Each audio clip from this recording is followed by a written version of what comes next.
So, Bismillah ar-Rahman ar-Rahim and Assalamu alaikum wa rahmatullahi wa barakatuh, everyone. Today, inshallah, we're going to be working on Surah al-Ma'idah, and last time we left off at لولا ينهاهم الربانيون والأحبار عن قولهم الإثم وأكلهم السحت. And we went in details in how Allah subhanahu wa ta'ala was reprimanding al-Rabbaniyun, even though he called them that they were Rabbaniyin, but still, of course, Allah subhanahu wa ta'ala reprimanded that they did not invest in ordering for what is good, forbidding what is bad, and لَبِئْسَ مَا كَانُوا يَصْنَعُونَ. So لَبِئْسَ مَا كَانُوا يَصْنَعُونَ, differences of opinions on whether this portion of it, this at least, لَبِئْسَ مَا كَانُوا يَصْنَعُونَ, was this referring to الرَّبَّانِيُّون وَالْأَحْبَارِ that didn't do the job? In other words, the scholars that didn't do the job in ordering for what is good, forbidding what is evil, or is this لَبِئْسَ مَا كَانُوا يَصْنَعُونَ, meaning the actual evil doing or evil action that they were doing, which is قَوْلِهُمُ الْإِثْمِ, the words that they were saying, the harmful words, the transgressions, or even, of course, أَكْلِهُمُ السَّحْتِ, taking the wealth, the money that does not belong to them. In other words, any haram money, in making it as an income. So was it creating a narrative and then doing the action, basically? And here it was involving more of property than involving any other type of an illicit behavior. So just to note that one. وَقَالَتِ الْيَهُودُ يَدُ اللَّهِ مَغْلُولَةٌ. So why, and look at this one, why did they create a narrative or create narratives to justify the wrong thing that they were doing? Look at this. قَوْلِهُمُ الْإِثْمِ.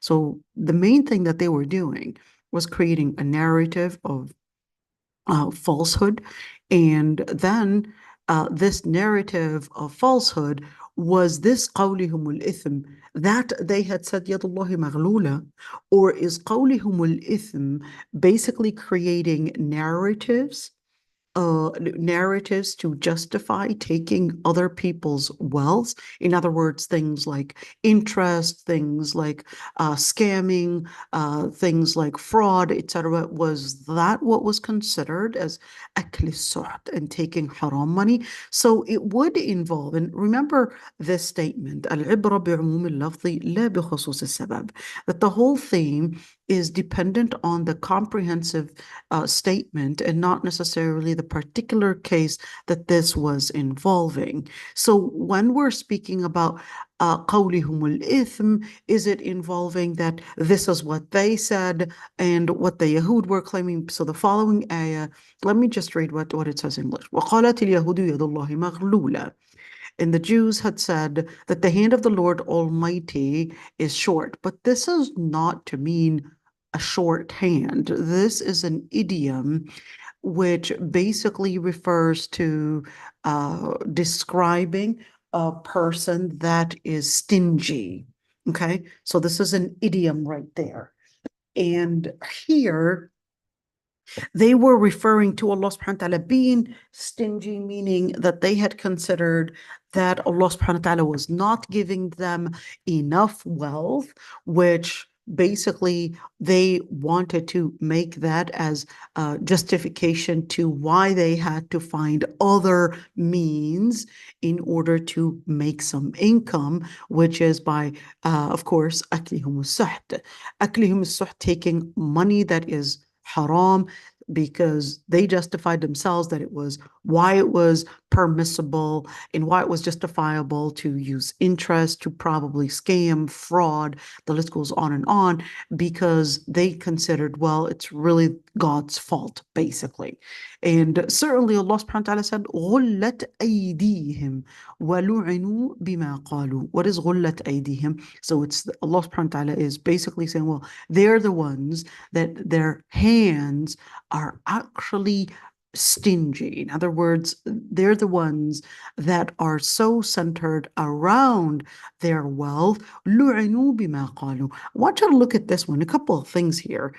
قالت اليهود يد الله مغلولة. They had said about Allah subhanahu wa ta'ala that he basically is not giving rizq, he's not basically giving the rizq at the right amount.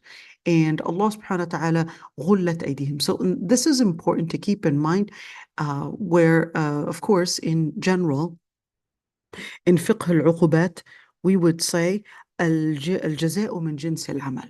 Let's write that down. الجزاء من جنس العمل. What does that mean? Let's write that down first. الجزاء من جنس العمل. What does الجزاء mean? So الجزاء means الجزاء is basically the punishment, the result of something. من جنس العمل is from the same actual action that happened. So you could see that they had said that Allah subhanahu wa ta'ala's hands were weak, and Allah subhanahu wa ta'ala said غُلَّتْ أَيْدِيهِمْ. As a result of what they had accused Allah subhanahu wa ta'ala, they became غُلَّتْ أَيْدِيهِمْ. They became the ones to be stingy, to be self-centered or centered around money. They're always fearful of losing money. So they basically would somehow worry more about their own individual interest than others. It becomes their place of value. It becomes, of course, the circle where each one is just concerned about himself, being selfish. And certainly if you don't work for them, they would basically demonize you and so forth. So here Allah subhanahu wa ta'ala says, وَلُعِنُوا بِمَا قَالُوا. And as a result of what they had said, لُعِنُوا, that they were cursed. What does it mean that they were cursed? In general, to be cursed is to not get the provisions basically given to you with mercy and care by Allah subhanahu wa ta'ala. So اللعنة is الطرد من رحمة الله. It's to be excluded from the mercy of Allah subhanahu wa ta'ala. What does it mean that someone is excluded from the mercy of Allah subhanahu wa ta'ala? To be excluded actually means you're the one that is going to be responsible for any, whether we're speaking about hardship that you might go through or whether good, etc. You're going to be responsible for everything. There's no, let's say, special care from Allah subhanahu wa ta'ala, and that's why your life is going to be challenging and you're going to be struggling in triple, if not even more the amounts as another person, because you're going to feel guilty. You're going to feel that everything's on you. You're going to feel that you're left alone. You're left alone. Why am I making dua and it's not answered? Why am I going through all this struggle? I'm basically trying to fix this, but then something else just goes wrong, and then third thing goes wrong, and the list goes on. And you're like, why is everything just piling up, and everything's just going the wrong direction? That's a la'na. Okay. And the main la'na you could see بما قالوا, for what they had said. Now, it's important to mention here, most of the sins are actually coming as a result of what people say. And this is important. As a result of what one might say, whether good or bad. And people may not pay attention to what they might say, whether perhaps about someone or about something as simple. Let's actually take as an example Prophet Yusuf alayhi salam. Prophet Yusuf alayhi salam, he just said, السجن أحب إلي مما يدعونني إليه فلبث في السجن بضع سنين. Boom. He just said, prison is better than the struggle of what they're asking me to do. He could have asked them, Prophet Muhammad sallallahu alaihi wasallam, he basically says that the Prophet Yusuf alayhi salam, he made the dua for, did he actually make the dua for imprisonment? He didn't make the dua. He just was basically just talking to himself, probably, maybe talking to a friend, maybe just thinking it out. Who knows exactly how it was done, but he was definitely a person that had literally said, imprisonment is better for me than all of this. And one might say something randomly, spontaneously, and you don't even pay attention to it. You're just sitting down and you would be thinking, oh, I hope you have this, or what if this happens? Yeah, you just said, what if this happens? Or you just might just say things that you didn't even think about. And Allah subhanahu wa ta'ala will answer it as a dua and let it happen. So we have to be really mindful and really careful of what we would say because it can be answered without you realizing. Same thing, we're talking about your children. And I guess this is in certain cultures more than other cultures, making dua on the children, or making dua on your wealth, or making dua on yourself without you realizing. It could at that time be simultaneously. Basically, the doors of the heavens are open and it would be answered as a dua, and you would be the reason for it. So you really got to be careful on what you say. So here, لُعِنُوا بِمَا قَالُوا, the words that one would say, and this actually takes me to the hadith, Mu'adh, when he said, are people held accountable for what they say? And the Prophet ﷺ said, ثَكَلَتْكَ أُمُّكَ يَا مُعَاذ وَهَلْ يُكَبُّ النَّاسُ فِي وُجُوهِهِمْ إِلَّا مِنْ حَصَائِدِ أَلْسِنَتِهِمْ? When Mu'adh was wondering, are people going to be accountable for what they say? And the Prophet ﷺ basically tells Mu'adh, if only your mother wasn't pregnant of you.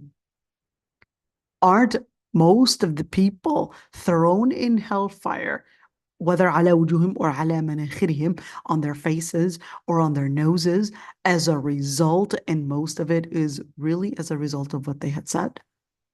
In other words, 2/3, if not even more, of those that are in hellfire are really as a result of what was done between these two jaws.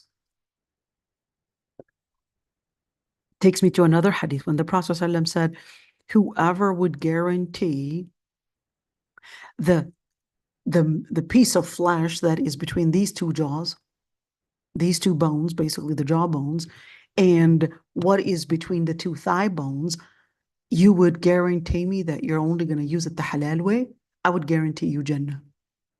This is the Prophet ﷺ. Just imagine. بل يداه مبسوطتان ينفق كيف يشاء. I want you to look at this one.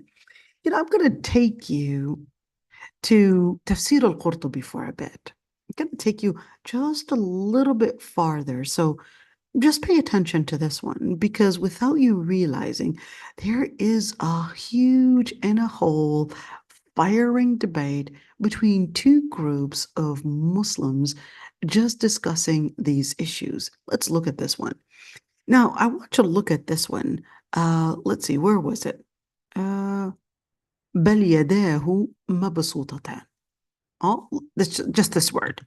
بل يداه مبسوطتان. Let's actually look at it. Okay. So the Jews were saying that Allah subhanahu wa ta'ala's hands were مغلولة. And then the ayah responds بل. البل تفيد الإضراب. البل right there means, it's kind of like saying, as a matter of fact. It's basically laying out an objection. يداه مبسوطتان ينفق كيف يشاء. What is yadah? So اليد is supposed to be a hand. Okay. يداه مبسوطتان.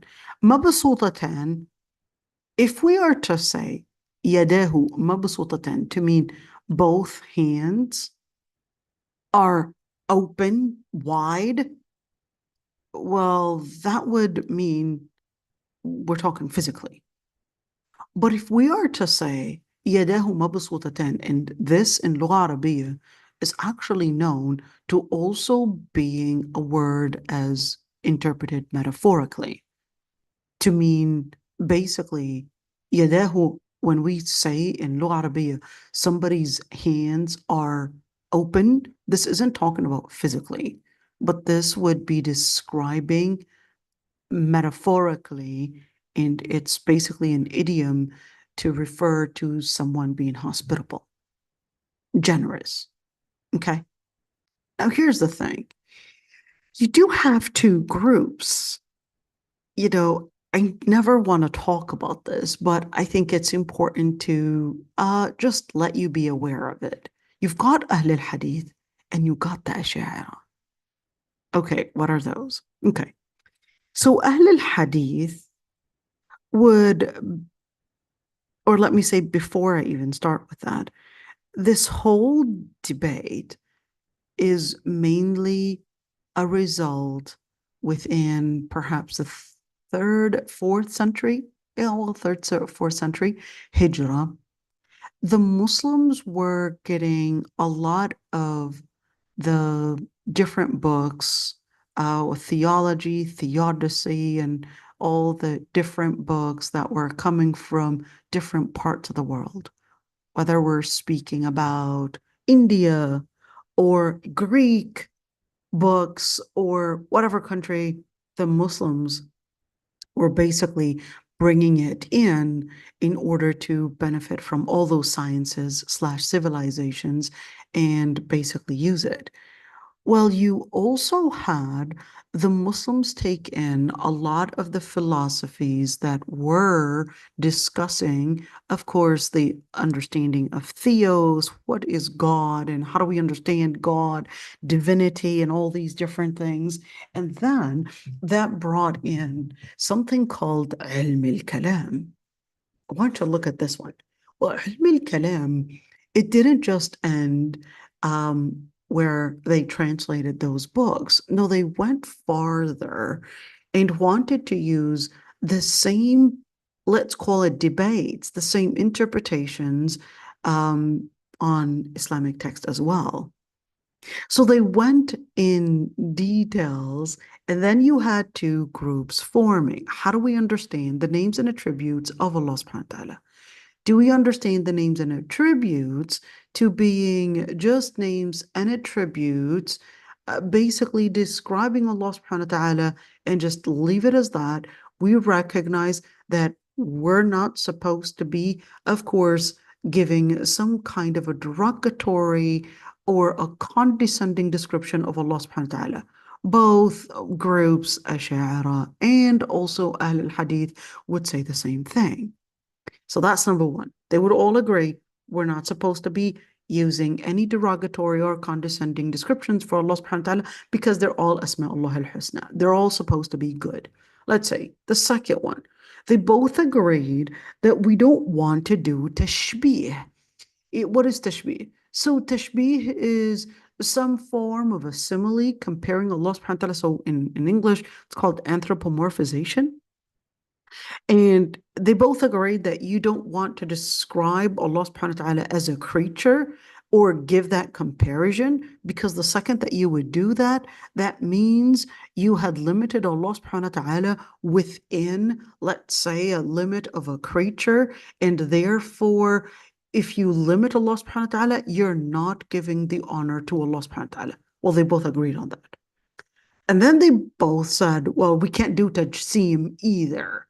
Okay, what is tajseem? So tajseem would be you can't present Allah subhanahu wa ta'ala in a particular shape, because the second that you say Allah subhanahu wa ta'ala is in a particular shape, the second that you would somehow bring about this type of shaping, putting in a corpse type of thing, then in that situation, you had basically put and made Allah subhanahu wa ta'ala in a particular shape, which we know that Allah subhanahu wa ta'ala is لَيْسَ كَمِثْلِهِ شَيْءٍ وَهُوَ السَّمِيعُ الْبَصِيرُ.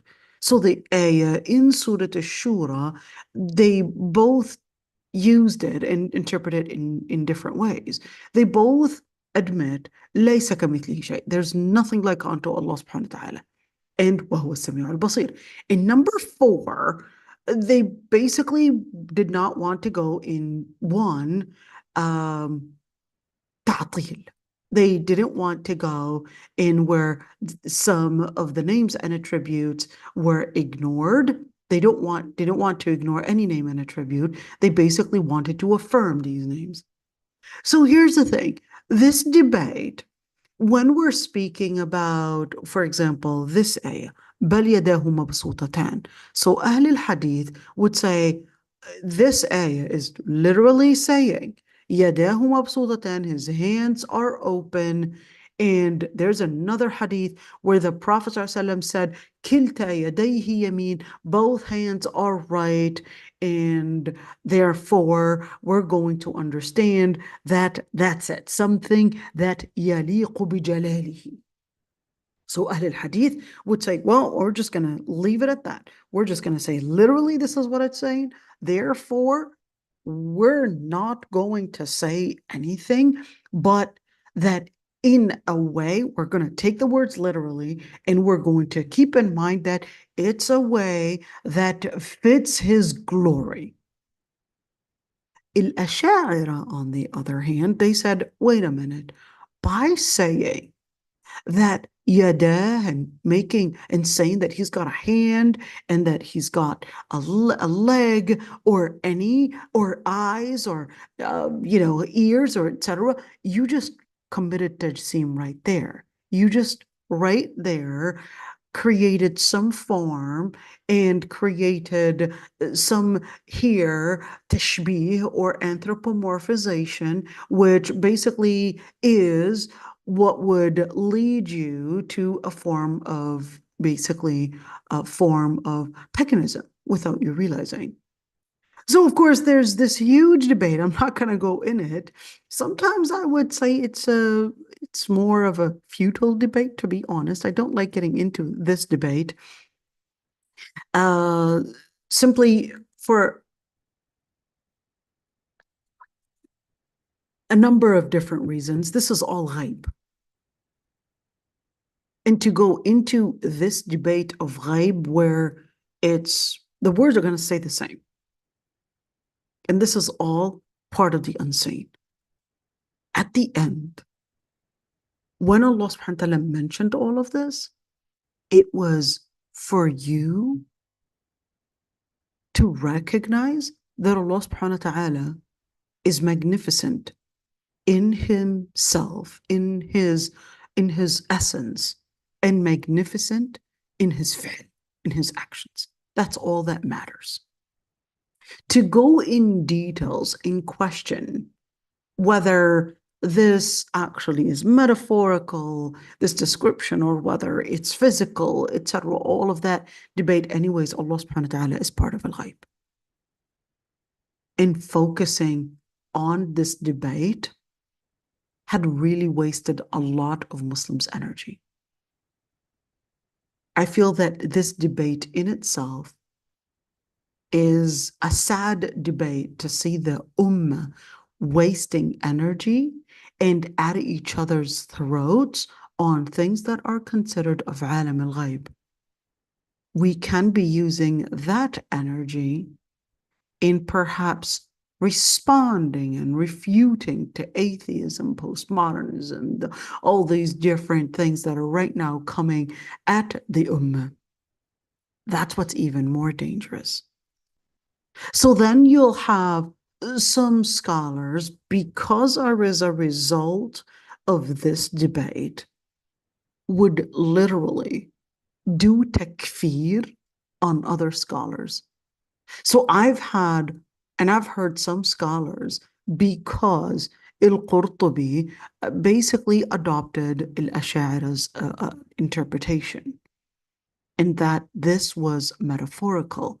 I heard many, and they're great scholars too, say, oh, you got to be careful, al-Qurtubi is Ash'ari, you got to be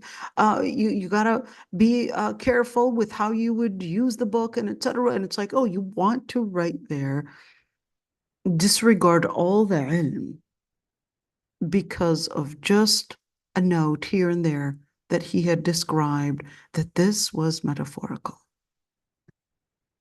And same thing, they'll talk about an-Nawawi, talk about Ibn Hajar Asqalani, and the list goes on and on. This is really a result of immaturity within the ummah. This futile debate is a result of an immature ummah that does not recognize outside of its own parameter, and don't recognize that we have so many different things that are right now creeping inside the ummah.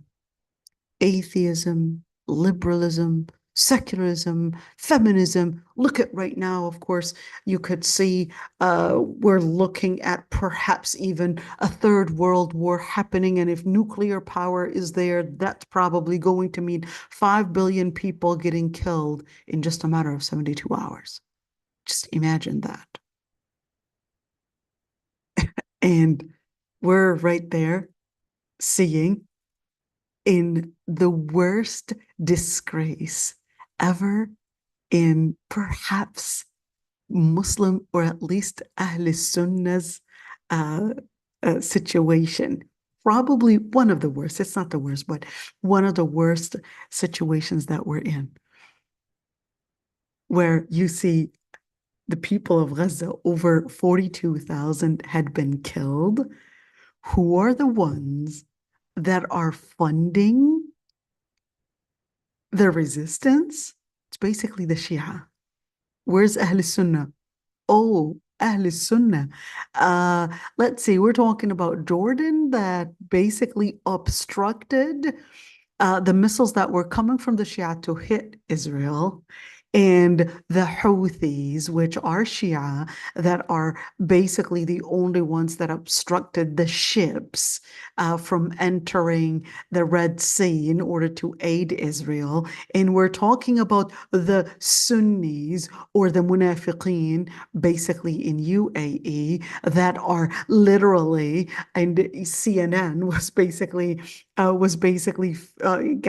making a report how UAE was even in Gaza. Okay, what were they doing? They were actually supporting Israel. Oh, yeah, that's the situation that we're in.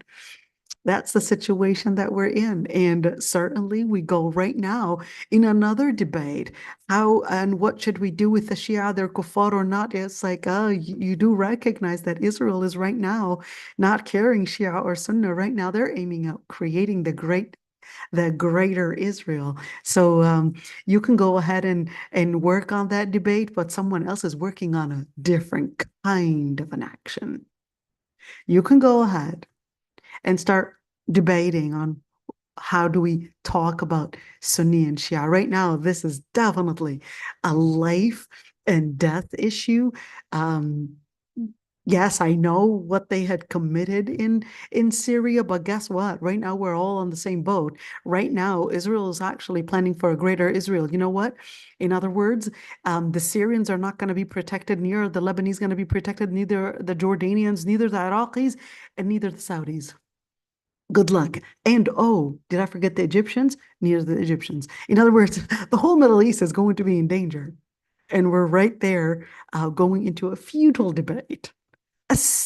Right now is definitely, I'm not saying at all that that sub sahaba or in any way that's acceptable whatsoever. Absolutely not. Absolutely not. But right now, we're actually talking about a possibility of millions getting killed by Israel, and of course, the US as well, joining along, and without us sometimes realizing what actually is our priority. That's the immaturity that we're living in. That's the immaturity that really scares me. As an example like that, where we could be debating, should we understand يَدَاهُ مَبْسُوطَتَانِ as perhaps, is it metaphorical? Is it literal? Are we here doing tajseem? Are we doing tashbih? Both sides, they said, hey, we don't want to do tajseem. We don't want to do tashbih. We don't want to do all of that. They both said that that's not what they want to do. But each one has a different interpretation on how to understand this. Just consider it as ghaib. Just leave it at that Allah subhanahu wa ta'ala is ghaib, that Allah subhanahu wa ta'ala yaliqu bi jalalihi, and basically just take it from there. Just like al-istiwa'u ma'loom, and what? And al-imanu bihi wajib. That's it. When asked Imam Malik, how do you understand that and how do you explain الاستواء, which basically that Allah subhanahu wa ta'ala is on the throne, and he said, الاستواء معلوم والكيف مجهول والإيمان به واجب. الاستواء, we know as a matter of fact that Allah subhanahu wa ta'ala is basically on the throne. Al-kayf majhul. How is he sitting on the throne? It's basically completely ambiguous for us. We don't know. Wasn't this what the Yahud did? Who did what? They're scholars. Isn't that the same thing they did? How? I mean, they just went into these debates? Yeah, yeah. Well, I guess the history, I don't know much about the Jewish history to see what kind of debates they went into and all of that. So I can't answer that question, Noura.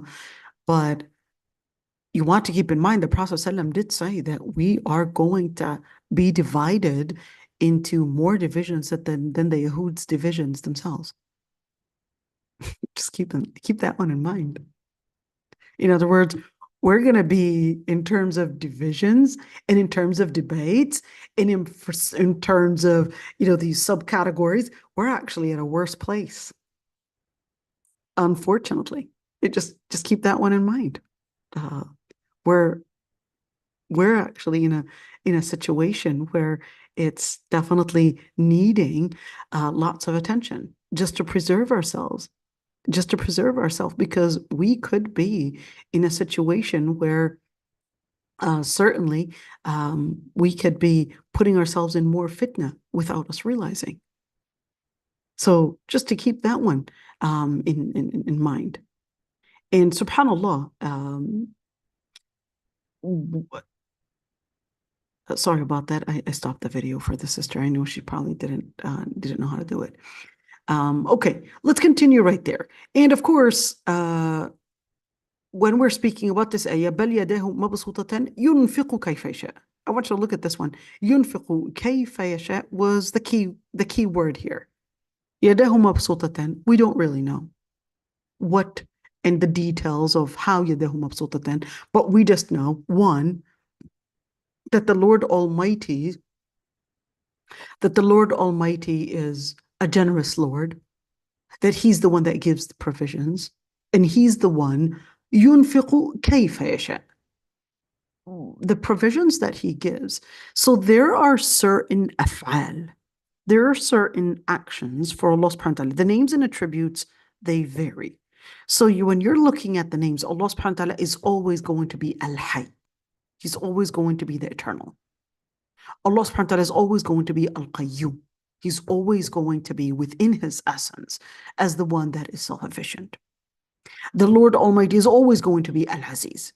But is he always going to be giving a rizq? Well, he is the one that gives the rizq, but he would basically كيف يشاء. There's a certain will. In Nasr, as he wills.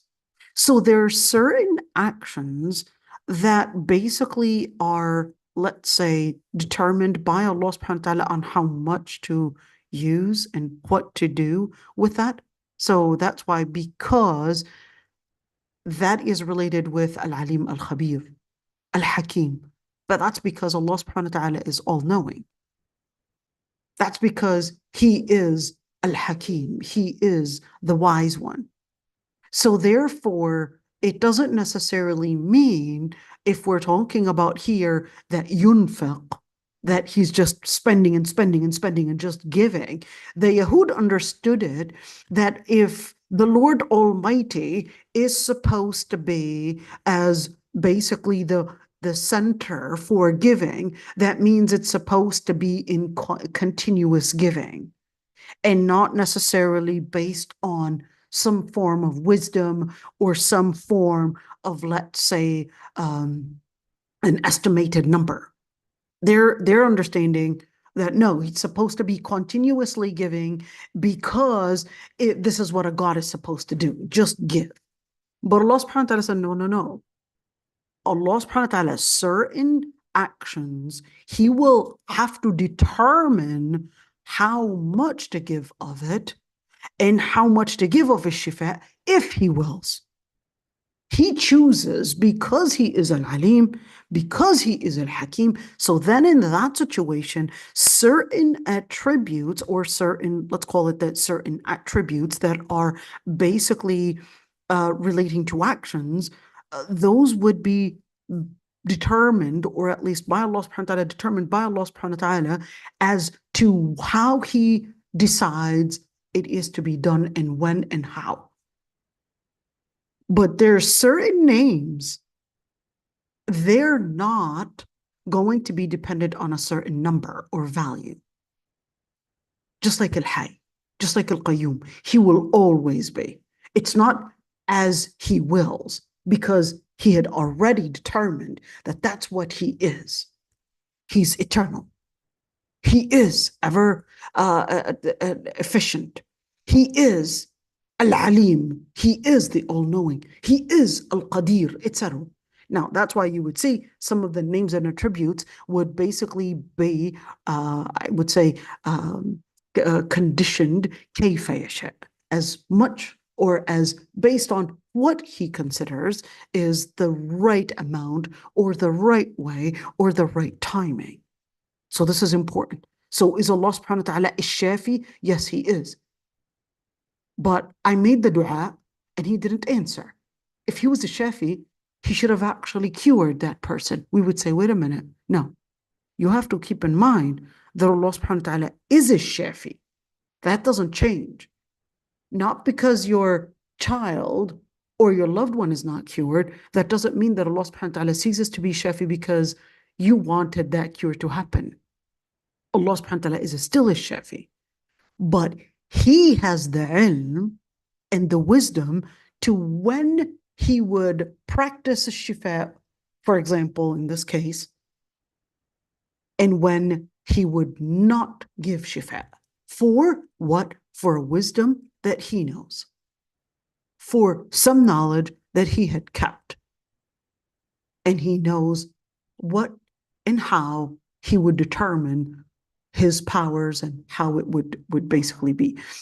And وَلَا يَزِيدَنَّ كَثِيرًا مِّنْهُمْ مَا أُنزِلَ إِلَيْكَ مِنْ رَبِّكَ طُغْيَانًا وَكُفْرًا. وَلَا يَزِيدَنَّ, and what does that mean? Some, they would learn Islam, and you want to keep that one in mind. Some would learn Islam, and that would increase their iman. Others, because of an ill intention, they would want to learn the deen, but what they would use the knowledge that they had learned is really for self-interest.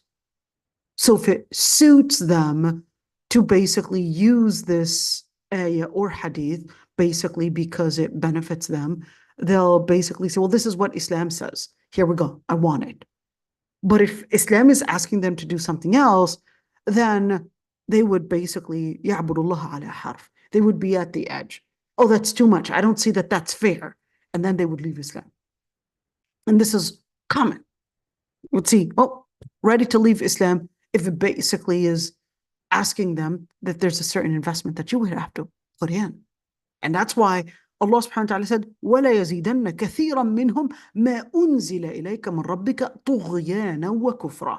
And many, based on and from what was revealed onto you, from your Lord Almighty, it would basically increase them in transgression and kufr. Let's look at this one. Hey, there's a certain word right there. What is it, tughyan? Tughyan is transgressing the limit. In other words, why transgressing the limit?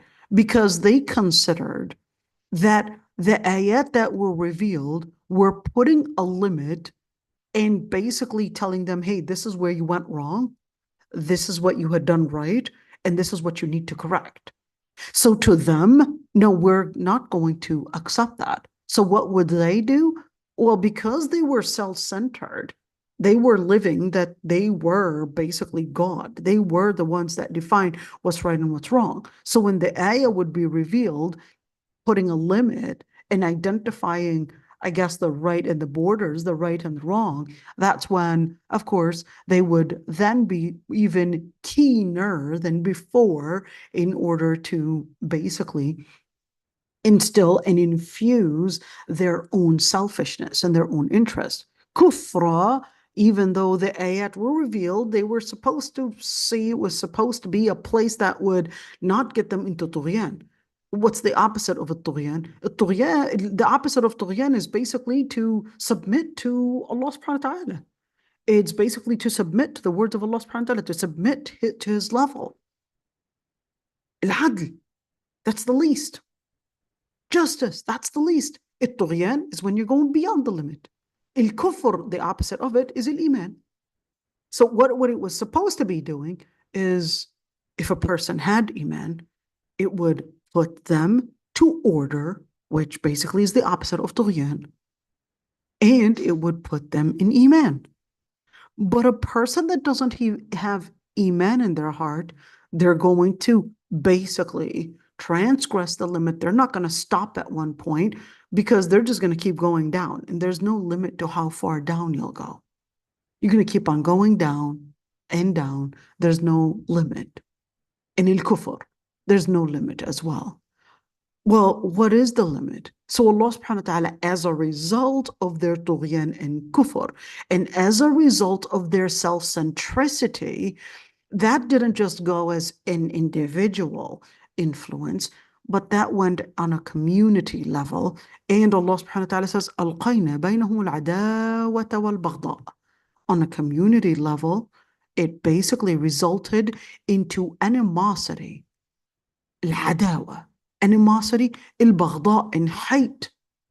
Adawa, they're taking each other as enemies, because the second that you yourself are self-centered and think that everything is supposed to basically be based on your interest and to give your interest basically the amount and to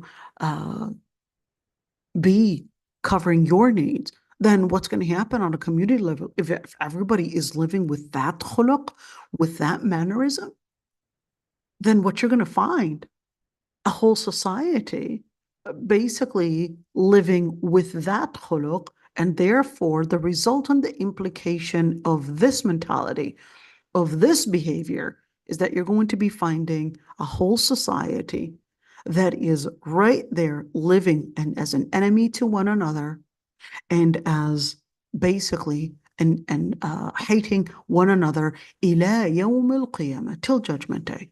It's never going to end. They're going to be continuously there. Well, it's not just going to end right there, العداوة والبغضاء, just between them. No, كلما أوقدوا نارا للحرب أطفأها الله. They're basically كلما أوقدوا نارا للحرب.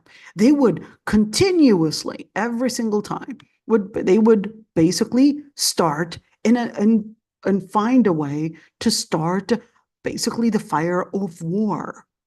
They're warmongering every single time. They're just trying to find ways to make war and to build basically areas and expand the areas of war. And Allah subhanahu wa ta'ala says, أطفأها الله. Allah subhanahu wa ta'ala wants to end war. Allah subhanahu wa ta'ala wants to end all of this. That's why Allah subhanahu wa ta'ala had sent the revelation, in order to bring justice, to put in a limit to these kinds of behaviors, these kinds of animosities, these kinds of bloodsheds. And that's why Allah subhanahu wa ta'ala was exposing the Yahud. يَسْعَوْنَ فِي الْأَرْضِ فَسَادًا. What the word يَسْعَوْن? يَسْعَوْن actually means to walk, but this isn't to walk. This actually means they're continuously putting the effort in order to do what? On earth, basically in order to cause corruption. What is al-fasad? Corruption, economical corruption, moral corruption, social corruption, political corruption, and the list goes on and on. You know, but hey, even if we're talking about probably the ecosystem as well, okay? In other words, it's eventually what they're really keen on doing is really just creating this type of corruption on earth. وَاللَّهُ لَا يُحِبُّ الْمُفْسِدِينَ. And the Lord Almighty does not like those that cause corruption. What does that mean? In other words, Allah subhanahu wa ta'ala is telling you that Allah subhanahu wa ta'ala yuhibbul مصلحين. What's the opposite of المفسد? المصلح. The opposite of المفسد is المصلح. So just keep that in mind. In other words, if you are to reconciliate between people, well, then Allah subhanahu wa ta'ala loves you. If you are to bring about some form of, I guess, reconciliation between whether it's a husband and a wife, or probably co-wives, or perhaps maybe brothers and sisters, a daughter and her mother, a son and his father, the list goes on and on. You're somehow trying to put them together. Let's remove all these tensions. Let's remove all the hatred, etc. Then that's a person that Allah subhanahu wa ta'ala loves. And a person, on the other hand, that causes fasad.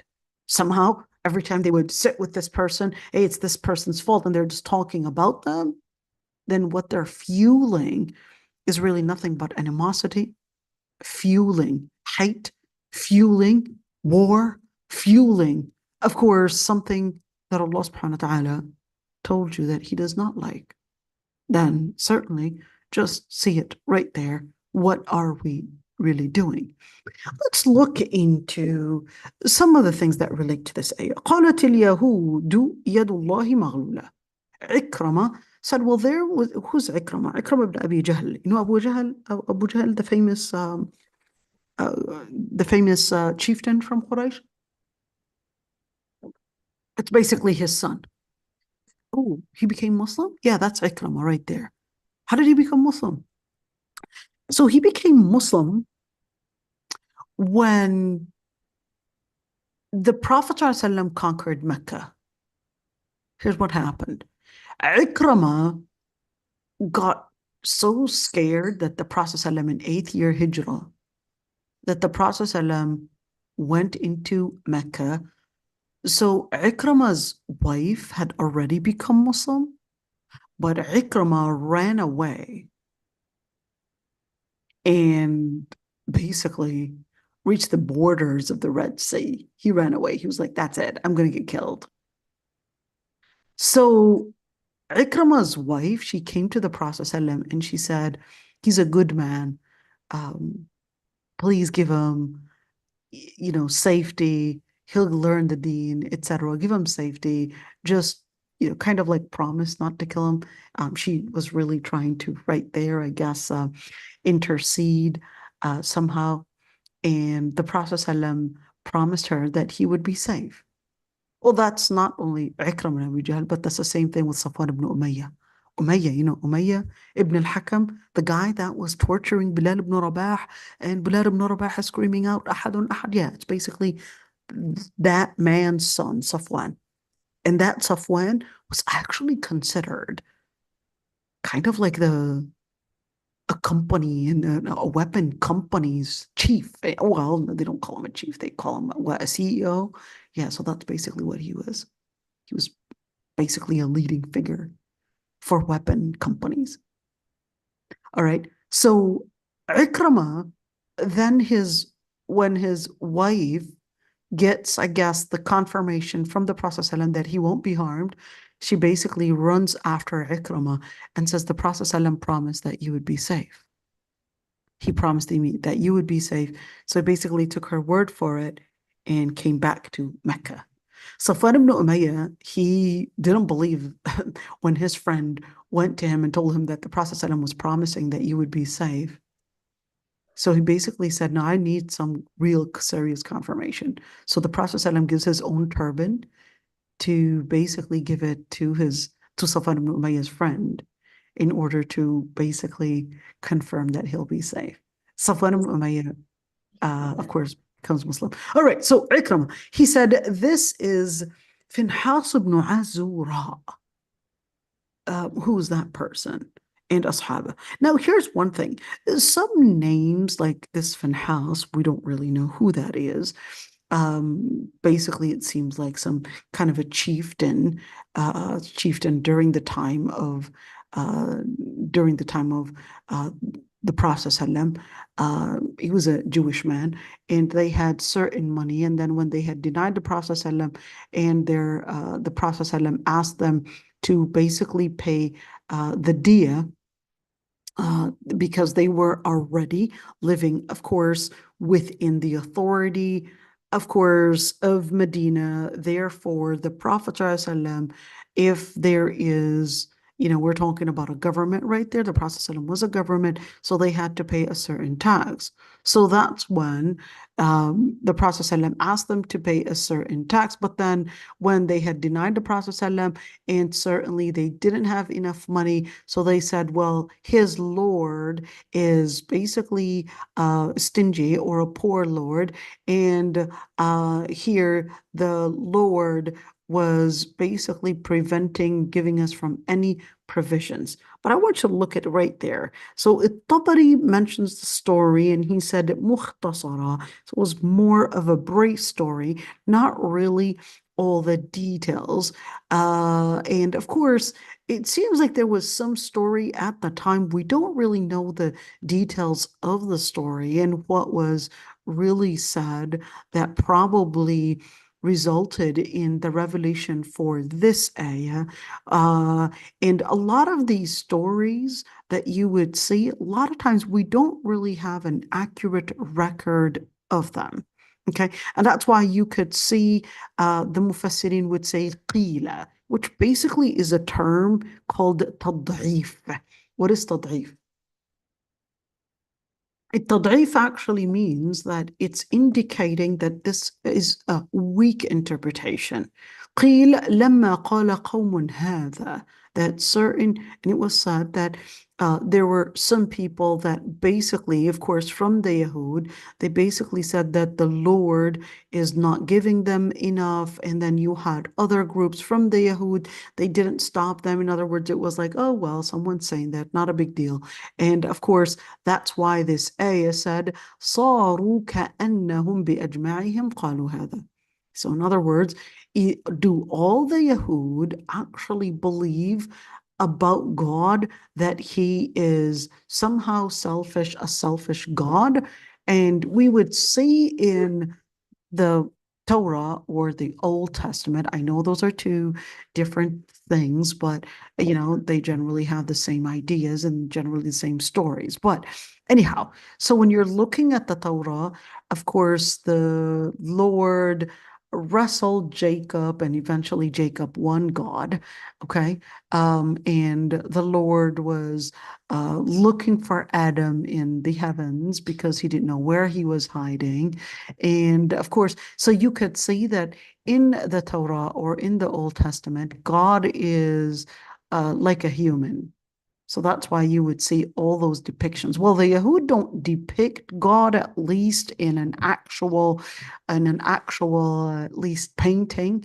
Okay, that wasn't until I guess during the Christian eras, of course, wanting to somehow depict God in a certain painting. And we know that, St. Pittsburgh and of course, this Peter Square in the Vatican, etc., and the hand in the hand, basically depicting God giving the order for Adam to basically kun fayakun, etc. All those paintings. So I'm not going to go in details with that. The Yahud don't do the same in terms of having pictures. In fact, they're really strict about that. So they don't have those pictures, but they will use, let's say, certain words. Do all Jews believe that God is a selfish God? The answer is no. Not all Jews believe that. So how come the ayah said وَقَالَتِ الْيَهُودِ and the Jews had said? But you want to keep in mind this al right there. It could be an inclusive al to mean all the Yahud, and it could also be al-ahdiyya to mean a specific Yahud. So in other words, certain groups, certain Jewish groups, that's what they said. So just keep that one in mind and know that sometimes people would go in interfaith talks and they would basically say, well, here the ayah said, قالت اليهود يد الله مغلولة, and then they would go into a debate and they would, the Yahud in front of them are probably from a different group and they're wondering, it's like, well, no, that we're not saying that. How come you're saying that? No, you're confusing different groups. We're not this group. So just to keep that in mind, that this al can be ahdiya, can be a specific group of Yahud during the time of the Prophet ﷺ, that basically said this. This doesn't necessarily mean all Jews would say that Allah subhanahu wa ta'ala is a selfish God. So just to mention that one. Let's see. And it was said, لما رأوا النبي صلى الله عليه وسلم في فقر وقلة مال at least وسمعوا من ذا الذي يقرض الله قرضا حسنا ورأوا أن النبي صلى الله عليه وسلم قد كان يستعين بهم في الديات قالوا إن إله محمد فقير وربما قالوا بخيل وهذا معنى قولهم يد الله مغلولة فهو على التمثيل كقوله ولا تجعل يدك مغلولة إلى عنقك. We're going to comment on this portion of it later on, but let's look at this one. He said that when they had seen, this is basically, I guess, within the context, when they had seen the Prophet ﷺ in a situation where he was poor, didn't have, I guess, an abundant amount of money, and they heard the ayah that was revealed, whoever is to basically give for the sake of Allah subhanahu wa ta'ala, to donate for the sake of, and for the cause of Allah subhanahu wa ta'ala, and they saw that the Prophet ﷺ was also asking them to pay the blood money for a situation that happened. They basically said the Lord of Muhammad is a poor God. And they perhaps said he was stingy. And that's when this ayah was revealed, that they had said, Yadullahi maghlula. That was to respond to them and basically in order to tell them that no, yunfiqu kayfa yasha. So in understanding the names and attributes of Allah subhanahu wa ta'ala, certain names are basically going to be considered as always describing Allah subhanahu wa ta'ala, and certain attributes, they're basically determined by Allah subhanahu wa ta'ala on when he and how he basically wants to put that power and how much of it. Okay, so we talked about that in details. And we're just going to look at here, and let's see. And he said, فَهُوَ عَلَى التَّمْثِيلِ. And this point right there, فَهُوَ عَلَى التَّمْثِيلِ, that this basically was more trying to give some form of a simile, some form of comparing Allah subhanahu wa ta'ala, that he had a hand and so forth. But of course, you could see that al-Qurtubi went in explaining that Yadullahi, for example, فَوْقَ أَيْدِيهِمْ, is this talking about Yadullahi fawqa aydihim, that the hand of Allah subhanahu wa ta'ala is above their hands. Is this supposed to mean literally the hand of Allah above their hands? Or is this supposed to be a metaphor to basically mean that this is talking about power? And of course, al-Qurtubi was at least, supporting Ash'ari interpretation. And that's why he went and said, well, for example, the ayah قُلْ إِنَّ الْفَضْلَ بِيَدِ اللَّهِ, this would basically mean metaphorically, this is talking about the power, or this is talking about the authority, or this is talking about perhaps the relationship, مِمَّا عَمِلَتْ أَيْدِينَا أَنْعَامًا, that this is talking about the relationship, the things that Allah subhanahu wa ta'ala had created, and so forth. I'm not going to go in all those details and how each and every single time that they would come across, or he would come across biyadihi, in his hand, etc., that there would be a metaphorical interpretation to it. So I'll just leave it as is, and not necessarily go into details to give that metaphorical description for Allah subhanahu wa ta'ala. And we'll just say Allah subhanahu wa ta'ala, Allah subhanahu wa ta'ala ليس كمثله شيء وهو السميع البصير. There's nothing compared to Allah subhanahu wa ta'ala, and he is السميع البصير. So whether it means both, in other words, yes, it means perhaps talking about the power, or whether it's actually talking about physically, at the end, we just leave it that Allah subhanahu wa ta'ala is part of al-ghaib. Okay, let's continue right there. ينفق كيف يشاء. Let's look at this hadith. The Prophet ﷺ had said, النعمة الظاهرة ما حسن من خلقك والباطنة ما سطر عليك من سيء عملك. Let's look at this hadith right there. And what does that mean? That Allah subhanahu wa ta'ala had said أسبغ عليكم نعمه ظاهرة وباطنة, that the Lord Almighty had filled us with an abundant amount of bounties that are apparent and not apparent. Oh, well, apparent and hidden, basically. Subliminal and overt. How do we understand that? So when we look at this one, the Prophet ﷺ said, "An-ni'matu al-zahira," explaining this ayah. He said, "An-ni'matu al-zahira" is basically what is an apparent bounty that Allah subhanahu wa ta'ala had beautified of your ما حسن من خلقك, sorry, ما حسن من خلقك, from what he had beautified you, at least in your creation, your appearance. والباطنة ما ستر عليك من سيء عملك.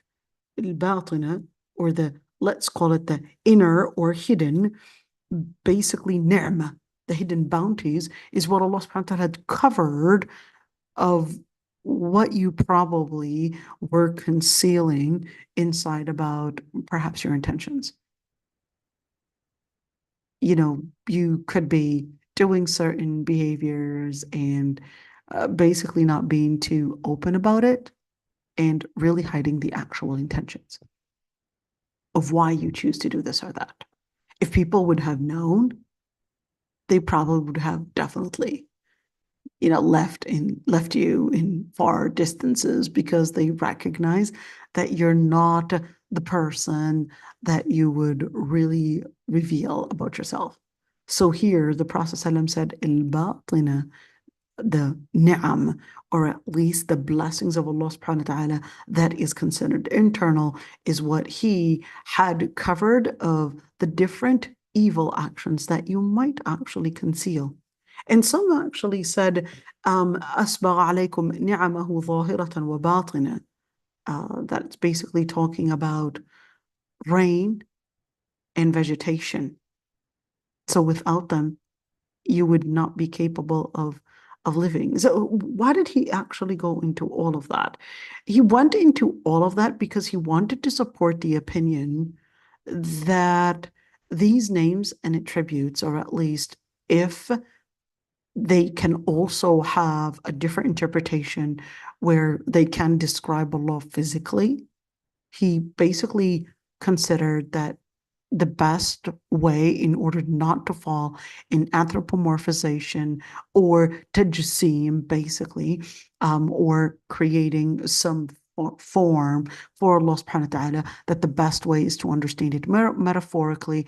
And he said, we've got different hadith where the Prophet ﷺ was also giving us certain details. Let's look at this hadith.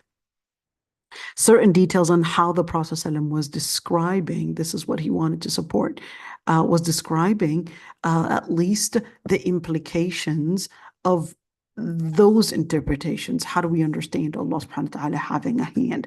How do we understand Allah subhanahu wa ta'ala having, let's say, or doing, or you know, doing certain things when we say Allah subhanahu wa ta'ala is Sami', is Basir? Does that mean he's got an eye? Does that mean he's got an ear? How do we understand Sami'? How do we understand Basir? So, of course, we would just, for Ahl al-Hadith, they'll just say, well, we don't really know the details. We'll just leave it as Asma'ullah al-Husna and lahu dallatun alayh. So this is Ahl al-Hadith. They'll just say, it's basically for Allah subhanahu wa ta'ala, dallatun alayh, and it's referring to Allah subhanahu wa ta'ala. We're not going to somehow negate such attributes or even give any further descriptions that we don't know of because they're ghaib. Okay, so this was basically the stance of Ahl al-Hadith. Let's see. قال رسول الله صلى الله عليه وسلم يمين الله ملأى لا يغيضها سحاء الليل والنهار أرأيتم ما أنفق مذ خلق السماء والأرض فإنه لم يغض ما في يمينه قال وعرشه على الماء وبيده الأخرى القبض يرفع ويخفض. I'm going to translate this into two ways. The first one, I'm going to translate it literally, and then we're going to translate it metaphorically, just to see what the application is going to be.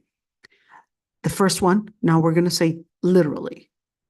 The right hands of Allah are filled. Spending during the night and during the day would not deduct anything of it. Do you see what the Lord Almighty had spent from the time of the creation of the heavens and earth? Nothing had reduced or deducted what was in his right hand. And his throne is on water. And in his other hand, basically, what would put a stop to something, al-qabd. He would yarfa'u wa yakhfad. He would increase or decrease. Now, we're going to explain it metaphorically. Yaminullahi mal'a, the power and the good that Allah subhanahu wa ta'ala would give would not be reduced or deducted throughout the night and throughout the day. Do you see that what Allah spends throughout or since from the time of the creation of the heavens and the earth? For nothing reduced of what he had spent and what he had given in provisions, and his throne is on water, and his other hand, or his other power, he would reduce or increase. You see, the second one was a metaphorical. The first one was literal. Okay, so what did we do? So when you're looking at yameen, literally we say Allah subhanahu wa ta'ala's hand. And this one would be the other hand. He didn't say the left hand, he said the other hand. Okay? Let's say the metaphorical one, we just said, no, we didn't say yameen, we just said power of giving. All right, you see the difference? We said power of giving. And then when we said lam yaghd ma fi yaminihi, it didn't reduce of his giving in a metaphorical. Didn't reduce from what was in his hand is literal. Biyadihi al-ukhra, in his other hand is literal. Biyadihi al-ukhra, the other power is basically to put a hold or a halt to something. You see the difference? You see the difference right there? But at the end, let's see, the most important theme of all of this is that Allah subhanahu wa ta'ala, that he is the Lord of giving, and that when he would give, it doesn't reduce of Allah subhanahu wa ta'ala's power, because he's the one that controls all the provisions. And same thing, when he would not give, or at least put a certain amount of how much is to be given, that's also yarfa'u wa yakhfad. He basically determines because of his ilm, because of his knowledge, because of his wisdom, he would determine how much to give and how much not to give. And that's why Allah subhanahu wa ta'ala says, Wallahu yaqbidu wa yabsut. That Allah subhanahu wa ta'ala yaqbid basically takes and gives. So in other words, he controls how much is given. Now here you could see bal yadahu busutan. It's another qira'ah. Busutan. Yeah, to be honest, this is my first time actually seeing this qira'ah. So just like you just saw it, ينفق كيف يشاء. Look at see, you could see right there. ينفق كيف يشاء. He said يرزق كما يريد, that he would give provisions as much as he wills. But is Allah subhanahu wa ta'ala is a razzaq? Yes, he's a razzaq. But a rizq is basically determined كيف يشاء. How and when and how much, that's basically what he would determine. وَلَا يَزِيدَنَّ كَثِيرًا مِّنْهُمْ. This وَلَا يَزِيدَنَّ. Wait, which ayah? How are we doing this one? Okay, here we go. Where is it? وَلَا يَزِيدَنَّ. We're right there. Okay, let me just point that to you. Here we go. This lamb. Just this little lamb? Yes, this little lamb right there. What about it? So this lamb, What does it say in English anyways? وَلَا يَزِيدَنَّ كَثِيرًا مِّنْهُمْ مَا أُنزِلَ إِلَيْكَ مِنْ رَبِّكَ طُغْيَانًا وَكُفْرًا. And the Lord Almighty will increase from what was revealed onto you from your Lord transgression and disbelief. So what about this noon right there? The root is zada. For this word is zada. And then all those extras, each one, remember in Lugha Arabiya, الزيادة في المباني زيادة في المعاني. Let's write that one down. Okay, what is this song meaning?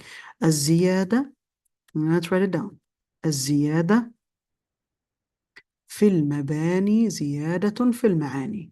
What does that mean? So basically, any increase on the actual root of the verb, in other words, any increase on the actual root is basically going to tell me that there's another increase to that conjugation, basically another increase in the meaning. Every single letter. So when you're looking at this lam right there and this noon, okay? This lam and noon, these two together, لأقتلن, لأضربن, لآكلن, لأدرسن, لأصلين, etc. That is basically a form of oath. Oath. It's a yameen. Okay? So this is a form of confirmation that Allah subhanahu wa ta'ala is telling us that as a result of someone's actions, there's a certain pattern that Allah subhanahu wa ta'ala had already created, that if you were to do this, don't expect any other implication. If you were to engage in sin, don't expect that to get you closer to Allah subhanahu wa ta'ala. There's no way. That's not how the world works. And that's the same thing. If you are to say anything evil about Allah subhanahu wa ta'ala, don't expect but this to lead you into tughyanan and kufra. If you're mocking Allah, you're making fun of Islam, you think that, oh, but I have a good heart. No, it doesn't work like that. It doesn't work like that. If you engage in certain actions, this will lead you to a certain status. So don't expect that the world would basically somehow change just basically for you. This entitlement that you're living in is basically nothing but a self-manipulation. The world is not going to change for you. You have to recognize the patterns that Allah subhanahu wa ta'ala had created in the world. And based on that, you're going to determine what actions you need to do and you need to carry in order to get you into the result and the goal that you want. There's no way that you would engage in some form of kufr and expect that that's going to take you elsewhere. There's no way. And that's why Allah subhanahu wa ta'ala says, وَلَا يَزِيدَنَّ كَثِيرًا مِّنْهُمْ. And Allah subhanahu wa ta'ala, as a result of what they had said about Allah subhanahu wa ta'ala, well, that's a center. They had said evil things about Allah subhanahu wa ta'ala, you're going to see that their behaviors are basically going to increase in a different type of an injustice, of a different type of a transgression. It's basically going to result not only on a personal, individual level, where they're transgressing the limit and committing kufr, but now it's going to result even within the society, more hate, more animosity till Judgment Day. And in fact, that's going to be resulting in massive wars. And every time they might want to just basically not only warmonger, but every time that the war is basically cooling down, they'll basically find a different way to somehow create more and more war. Well, that sounds, deja vu. That sounds very familiar. Well, there you go. So what are we right now? October 8th, just a day after October 7th. And we know what that means. And October 7th, a day Israel will never forget. And of course, right now we're living at I guess, this turning point in history, and the kind of turning point in history. And what you see, just to break it down, what you're seeing in Palestine is not just an issue of Palestine, by the way. It's not just an issue of, yes, these people that are somehow being killed in Gaza, all right? And that's not only in support of the people in Gaza. Even the American support for Israel is not an issue of just to support these people, the Israelis that were victims of the Holocaust at one point. No, that's not an issue of that. It's basically an issue of power. Even when you were to look at World War I, World War II, it's not that there was anything other than one power and another power really wanting to prove that we are the superpowers here. And that's the same thing. So right now, the Russian support for Iran is because, hey, guess what? America was basically attacking attacking Russia on basically Ukraine land, not because somehow Russia was somehow just an evil country wanting to attack the poor Ukraine people. Oh, we need to support them. No, that wasn't the case. It's not that America cares about Ukrainians here, but no, it's America cares about one thing, which is making sure that Russia is not expanding in its power. If it expands in its power, that means American power is basically weakened. And certainly, of course, that's why Israel was basically supporting Ukraine. It's like, Israel, you've got your own problems. What are you doing in Ukraine? What does that even have to do with anything? But no, it's basically, hey, we're allies together and we need to ensure American power because Israeli existence is dependent on American power. Imagine that. Why is it even dependent on American power? Without American support, you would not actually find Israel. That's basically the case. So America right now is seeing, let's say, the final times of Israel really resembling the final times of American power on Middle Eastern areas. That's what it means. So each is basically struggling for survival, and it's an issue of the survival of the fittest. That's what it is. And what is all that for? It's to make sure that they don't get another green peril called the Muslim world, somehow probably overthrowing MBS and overthrowing those money-making, oil-making countries, and perhaps then getting some Muslim power, all of a sudden regaining their power again and create another similar power that was like the Muslim power that was controlling the world at one point. That's the whole thing of what is happening right now. There's going to be a lot going on, and believe it or not, it's going to be very costly. Allah yustor. That's all we could say. Okay, Allah yustor. Allah yustor. Allah yustor ya Rabbi. Okay. وَلَا يَزِيدَنَّ كَثِيرًا مِّنْهُمْ. So what is that? لَا يَزِيدَنَّ. It's basically لام القسم. لام القسم, meaning it's an oath. ما أنزل إليك من ربك, and basically what was revealed onto the Prophet ﷺ, طغيانا وكفرا. Let's move on right there. Of course, we know that this ayah right there was talking about the Yahud, طغيانا وكفرا العداوة والبغضاء إلى يوم القيامة. Does that mean that the Zionists, the Jews, etc., that they're in a particular union? The answer is, you could see that Allah subhanahu wa ta'ala said تحسبهم جميعا وقلوبهم شتى. You would think that they're in one unity, but the truth of the matter is that they're actually divided.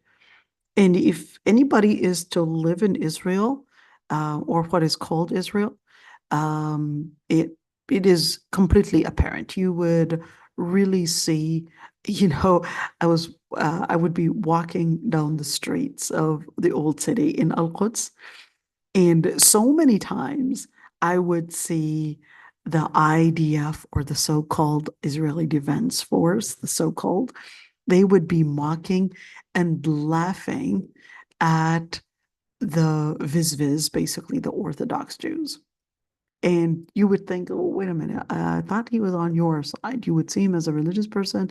So, but yeah, you could see that they're actually divided right there. So you have the Meretz, you have the Likud, you have, all these different groups, and they're definitely against each other and not necessarily in one union. But of course, even when it comes to Zionism, do all Jews support Zionism? The answer is no, not all Jews support Zionism. Zionism was, of course, number one, Theodor Herzl, 1897, basically started out the whole idea of Zionism. And in order to create, I guess, a political area, a ghetto for the Jews to live in, and basically create some form of power. And you had other Jews, like the Torikata, you had other Jews that considered that that wasn't basically based on the scripture or a religious interpretation of when and how we're supposed to be building basically the land of God. So, but you want to keep in mind that the groups like the Notori Karta, for example, it's not that they would consider that they're never supposed to be building a state of Israel, okay? Or at least a Jewish state, let's call it that way. Okay, it's that they would regard that there's supposed to be a particular time to that. There's going to be a time, of course, according to their scripture, that Prophet Isa is going to basically come, okay, and then they would basically build, of course, the state that would basically be the state of God, okay, and continuing the legacy, of course, of the other prophets. But they don't believe that the interpretation of basically the Zionist interpretation, that that's to induce, let's say, a state of God, or to induce basically some form of a Jewish union or a state, that's basically based on the scripture. So that's basically their objection. Their objection is not to take over Palestine, or even I guess attack the scripture of the Quran. No, they're disagreeing with them basically on the timing of creating that country. So the Zionists would say, we don't have to necessarily look at a timing. We're right there. It's not necessarily restricted to a particular timing. The timing is basically now. We managed to do it. We managed to create the different political alliances to make it happen. Well, that's all that matters. Okay? That's all that matters. At the end of the day, you will find whether we're talking about Notorikata, we're talking about the Yahud, the Zionists, etc. So certainly, can we create alliances, for example, with the Notorikata, for example, and invite them, or even probably have them join our area? So you just have to keep in mind, all right? And it's really sad that a lot of times Muslims are extremely immature, especially those that are in the West. And sorry, ladies, especially women. It's really sad. So sorry, ladies, but this is something that I had seen oftentimes. We get carried away with understanding and confusing political alliances and social alliances or social relations. We confuse these two things. Political alliances are very limited, and we have to put a lot of different restrictions, because Political alliances are really to support certain interests. And this is important to keep in mind. Political alliances are to support interest. Political alliances would only be permissible on a condition that you're understanding that you're just trying to get to that interest and not necessarily somehow give up on your identity and create, let's say, that confusion between social relations and political relations. Political relations is going straight. I've got an interest. This is what I need you to do. This is what I'll give you in replacement of it. This is how I'll give you this much. You give me this much. End of the story. That's a political activism. That's a form of a political relations and how we would create it. Very pragmatic. Social interests, where we pretty much get lost in it, and we're pretty much somehow creating some form of a friendship, a relationship, and unfortunately, a lot of the women get carried away with that. They confuse political interest and social interest, and then they would go into these social interests. They would perhaps create these bonds, and then all of a sudden, you could see their identities are really confused. So they would go into these feminist marches, and then all of a sudden you're hearing, they would be saying things like, we are feminists. Islam basically is pro-abortion. Islam, the Prophet ﷺ is a feminist. And you're like, A'udhu billah. A'udhu billah. They confused everything, confused political alliances with social alliances. And that can be extremely dangerous. You know why? Because the second you confuse these two, you become borderless. You become with no border to preserve your identity. You become a person that is fluid. Your autonomy, your identity becomes completely gone. But Allah subhanahu wa ta'ala was telling you that you have to have your identity in place as a mu'minah, as a Muslim.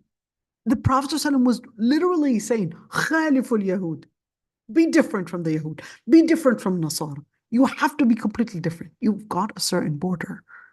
You can't be borderless. Just look at that one. It's really sad to see such political activism many times gone wrong, especially in interfaith talks, political activism. You would say that they would forget those areas of where it ends and how it begins, and where can I be somehow tolerant, and where I'm not supposed to be tolerant, and be really clear that, no, this is a border. And sorry, ladies, if I was straightforward. Many times we're just too nice, but not at the expense of your deen. Now, you can't be too nice at the expense of your deen, because Allah subhanahu wa ta'ala is your number one priority. There are certain borders. Now, that by being too nice and giving up on your deen, that's basically weakness. That's not nice.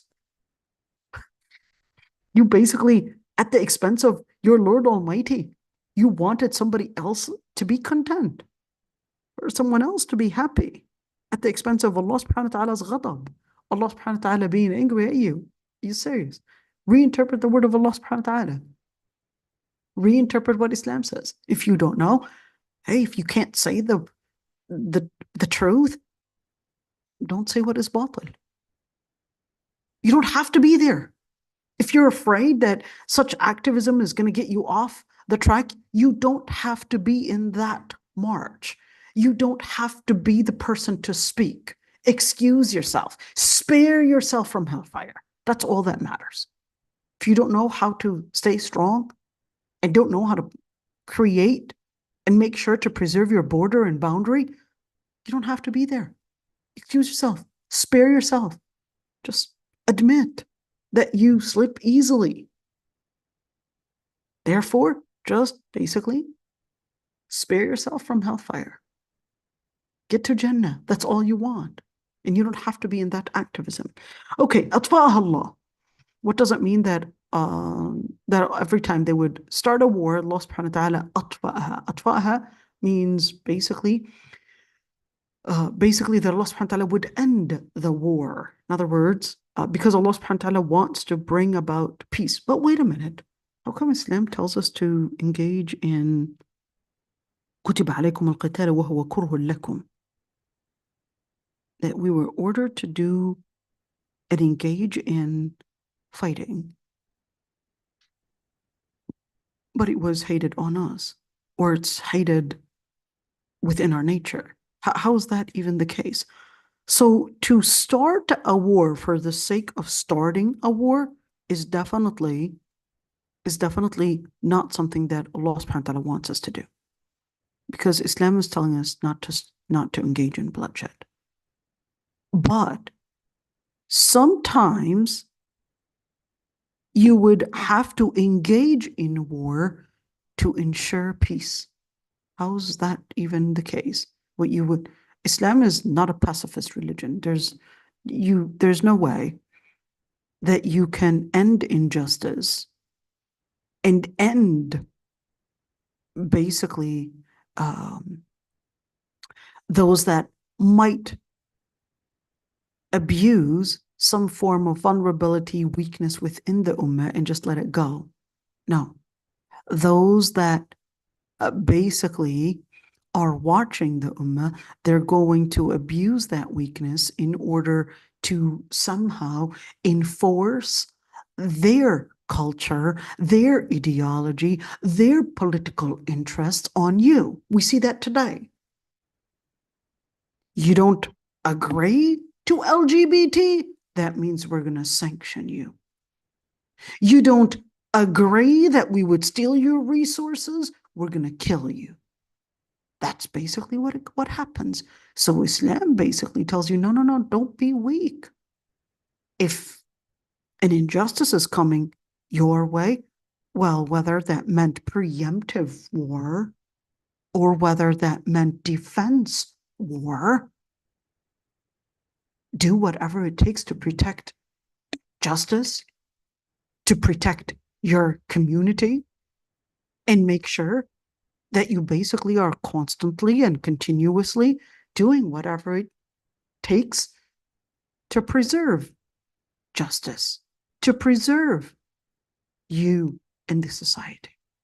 So here, just keeping that one in mind. So it's not that Islam tells you to go into war for the sake of just going into war, but it's for the sake of instilling justice, for the sake of protecting the rights, for the sake of protecting your deen, because those groups are not going to leave you alone. It's not just an issue of economical resources, but it's also, they recognize that the ideology itself, the thought, the ideas that make any country, the culture itself, and of course, in this situation, Islam is basically the key to bringing in union.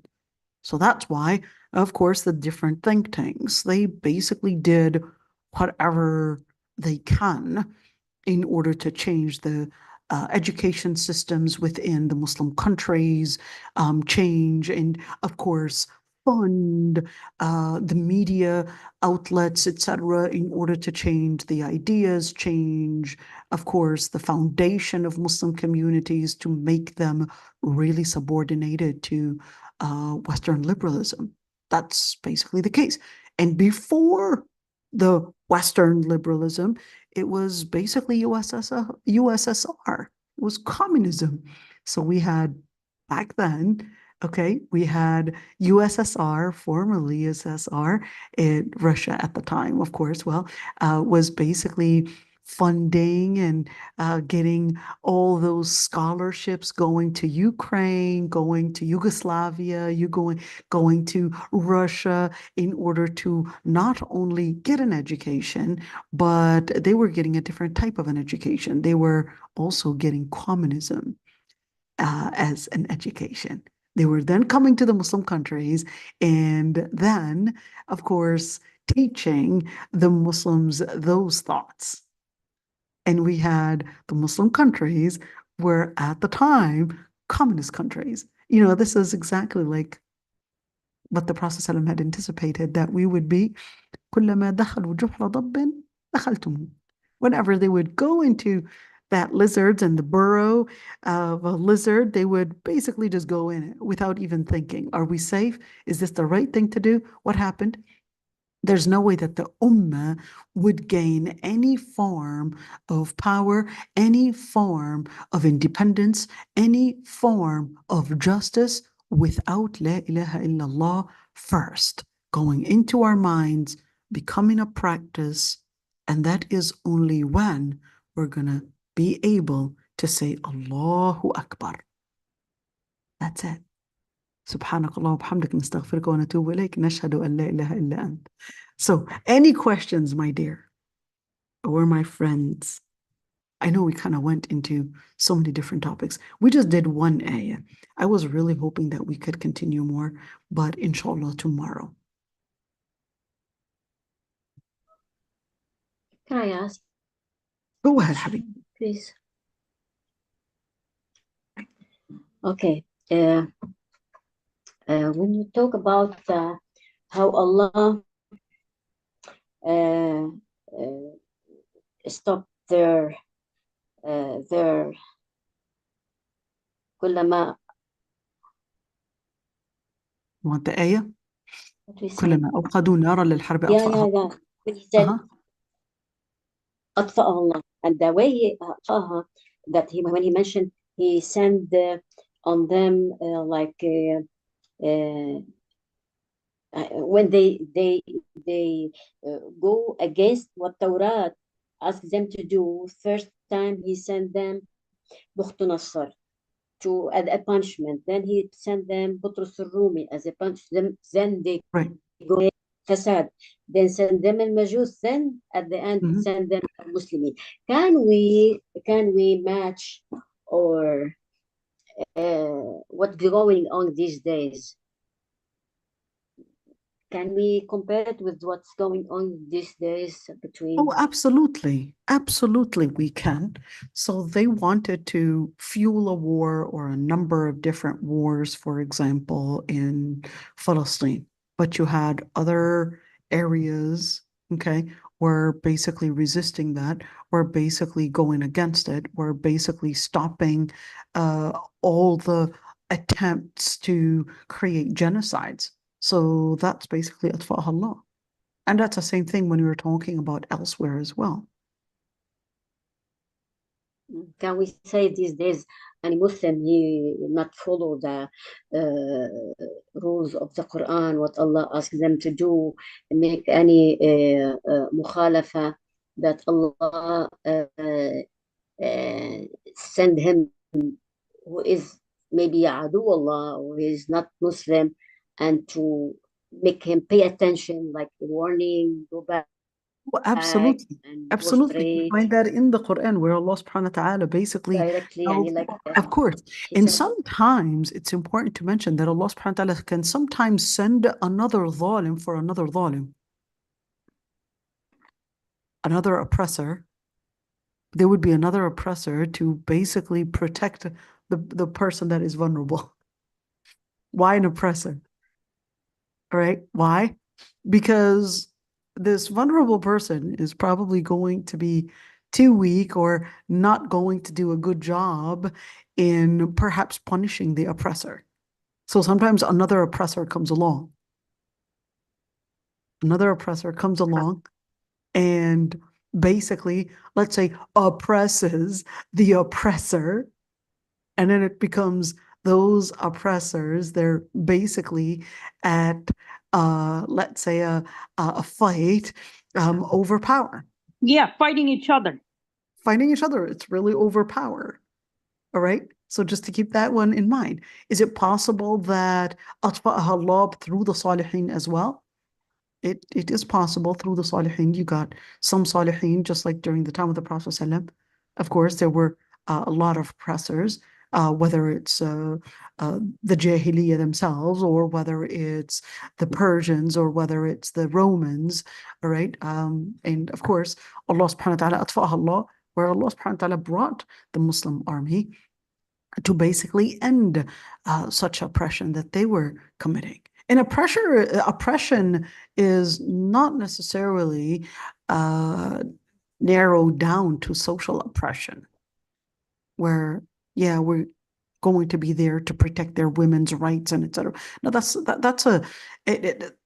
many times you could say that's one thing. That's, I guess, feminism is an example. Would basically present that we're just supposed to be protecting women's rights and etc. But Islam tells you that the first and the main center of oppression is when you don't know your foundation of justice. Then you're going to have injustice basically become political, economical, social, the list goes on, and it becomes like a rolling snowball. It becomes a rolling snowball. So Muhammad ibn Abdullah sallallahu Allah subhanahu wa ta'ala sent him to fix this injustice. You have to raise La ilaha illallah. You raise La ilaha illallah. You let people recognize that Allah subhanahu wa ta'ala is the center. You turn to him and basically apply the Sharia of Allah subhanahu wa ta'ala. You're going to have all your matters fixed. But this is impossible if we're just focusing on one injustice. Allah subhanahu wa ta'ala tells you, no, don't focus on one injustice. That's basically looking at a myopic lens. If you want to fix all that injustice, you got to go back to La ilaha illallah. You got to go back to Sharia. You got to go back to Muhammad ibn Abdullah sallallahu alaihi wasallam. You got to go back to that basis, Islam, in order to help you recognize how we fix our problems, how we take away all those injustices, political, military, social, economical, the list goes on and on. I hope I answered that one. SubhanAllah. Quran reflects everything what's going these days. SubhanAllah. Yep. Like, to be honest, the situation in right now, Lebanon, Palestine, it's definitely going to expand. Allahu A'lam how far it's going to go, but the situation is unprecedented in modern history. So Allah yustur, and definitely make lots of dua, and definitely pay attention to the media and what's happening, because I anticipate that this is unfolding major signs that the Prophet ﷺ had talked about in terms of Judgment Day. Major signs, and this is extremely scary. Ya Allah. Yes, it is unprecedented. We're talking about pivotal times in history. So Allah yustur and Rabbi yarhamna brahimtu, and we're seeing the munafiqeen where the Prophet ﷺ had actually mentioned. So are we talking about right there in Malhama? Are we talking, what are we looking at? Allah Rabbi yusturna, Allah Rabbi yarhamna brahimtu, and may Allah subhanahu wa ta'ala bring about the victory to the ummah, and may Allah subhanahu wa ta'ala protect the women, the men, protect the ummah, Ya Rabbi, and may Allah subhanahu wa ta'ala, Ya Rabbi, give us al-nasr. Allahumma ameen. Ameen. One more question. Can I say something really? Oh, go ahead, Noura. I just wanted to say that, subhanAllah, Allah, I think that a lot of the sisters, it's through the lack of knowledge of Islam. They have they have the will and the want to do the political activism, but they have lack of knowledge of Islam. So don't you think we should have, now they started having like Islamic psychology degrees or something like that. don't you think it would be a good idea if the Islamic institutions were to come up with like a training for political activists? Amjad did something similar to that. Oh, they did? They did. They Oh. did. They did do something similar to that. But I'll tell you, the situations, let's say the political situations, are very complex, Yeah. that it's not easy to just say, hey, here's how you need to do this. Okay? It's Yeah. going to involve a lot of compromise. How much to compromise? How do we compromise? All of that. It's not an easy thing, Noura. The Yeah. situation is very, very complex.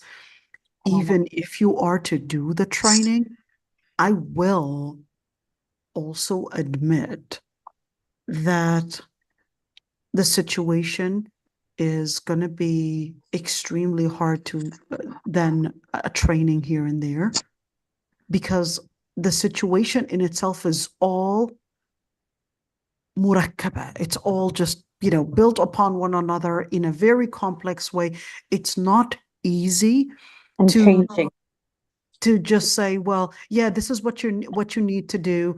And if somebody basically had the key to making the change, why aren't they basically doing the change? Why are they training us Yeah, to yeah, that's true. That's true.